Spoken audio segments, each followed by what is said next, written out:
The blood moon giant python was covered in pitch-black scales, its vertical crimson eyes burning with rage. Standing at a height of 2 to 3 meters, its very presence radiated overwhelming menace as it looked down at Yechuan. Yechuan looked back and asked calmly, "Never seen a flower picker before?" The python froze, its head full of question marks at the strange question. Before it could react, Yechuan had already turned around and bolted. "Don't just stand there, hurry up!" Yechuan shouted as he ran forward. Xiannan, quick-witted, immediately followed his instructions without hesitation. Raising both hands, she hurled 2 thunderfire beads while calling out, "Be careful!" The moment her words fell, Yechuan leapt forward. One bead glowed green, the other crimson, and together they shot straight at the blood moon giant python. Just as the beast snapped out of its daze, a sphere of lightning and a sphere of fire appeared before it. In an instant, the 2 pearls detonated, releasing blinding light. Bolts of lightning intertwined with blazing flames, erupting with terrifying destructive force and annihilating everything in the vicinity. The shockwave slammed into Yechuan, sending him crashing onto his back. "Wah!" he groaned, hitting the ground hard. Seeing this, Xiannan shouted anxiously, "Yechuan, are you all right?" His scalp tingled with fear. "If those thunderfire orbs had hit me, I'd have been blown to ashes on the spot." Looking up at the python, he muttered in shock, "Those pearls are that powerful?" After enduring the explosion, the python's massive body still emitted the smell of scorched flesh. Staggering, it finally toppled into the abyss. Yechuan retrieved the blood moon flower and handed it over. "Here for you." Xiannan's cheeks flushed red as she accepted the twin blood moon flower. Blood moon twin blossom. Yechuan looked up at her and asked bluntly, "So, what's this thing good for?" She explained, "The twin blood moon flower is a mutation of the ordinary blood moon flower. A normal one can slow aging. But this grants eternal youth. Tell me, what woman in this world wouldn't desire everlasting beauty?" "So that's how it is." Yechuan pressed his blade against the ground, stood up, and thought, "Mother would definitely love this." With that thought, he leapt away. Watching him jump across, Xiannan couldn't help wondering, "Is he picking another flower just to gift it to me?" She hummed twice with satisfaction. "So the brat has finally realized that I'm a peerless beauty, huh?" Yechuan plucked another blood moon flower and tucked it into his backpack. Suddenly, a thunderous roar echoed through the valley. The massive blood moon python from before burst out of the abyss, appearing before him once again. The oppressive aura it radiated was nearly at the absolute peak of the apprentice realm, level 9. Xiannan's expression froze. It survived the thunderfire orbs, this python.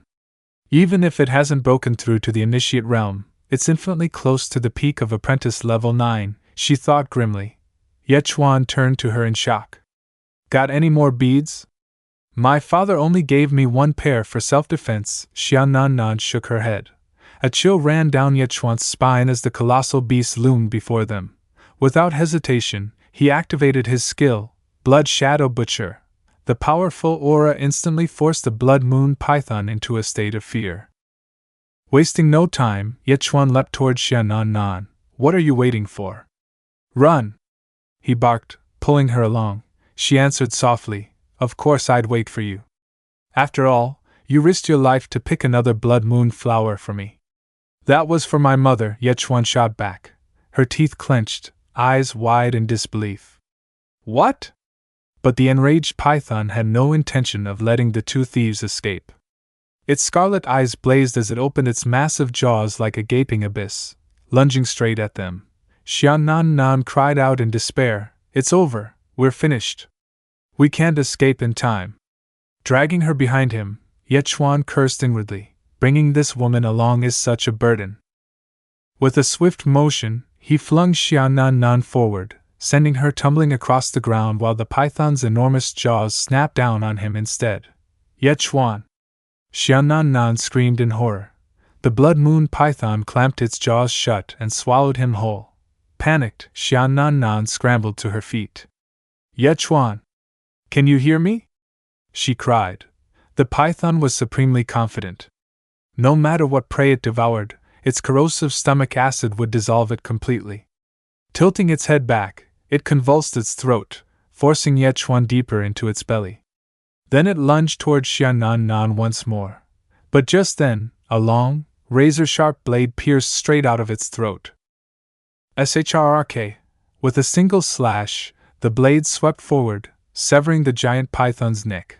The beast's massive eyes were filled with bewilderment, and then, boom, with a heavy crash, the colossal head of the blood moon serpent slammed to the ground, lifeless, landing right before Xiannanan. Yechuan, his body slick with its slime, emerged from the serpent's severed neck. Clearly, the blood moon serpent had underestimated the prey it tried to swallow. "Did you just call me?" he asked. Xiannanan, overjoyed, ran to throw her arms around Yechuan. "Thank goodness you're all right. I didn't want anyone dying because of me." After holding him for a moment, she released him, then quickly covered her nose. "Ugh, you stink! You were almost turned into serpent dung just now." The instant the blood moon serpent fell, Yechuan's cultivation broke through on the spot, reaching apprentice level 8. The system chimed in again. Special swine slaying. Level up progress 80%. Current rank, apprentice LV.8. Title, Nemesis of the Swine Race, Advanced.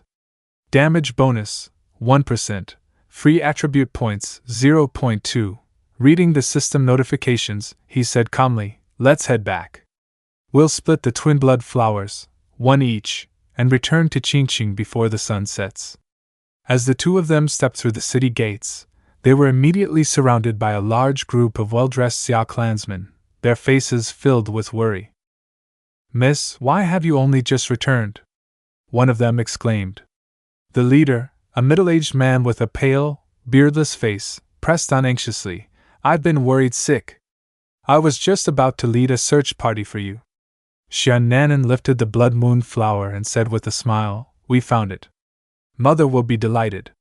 The man closed his eyes, still tense, and scolded gently, "If the young lady wanted a blood essence flower, you should have just ordered your retainers. Outside the city is far too dangerous. What if something had happened to you?"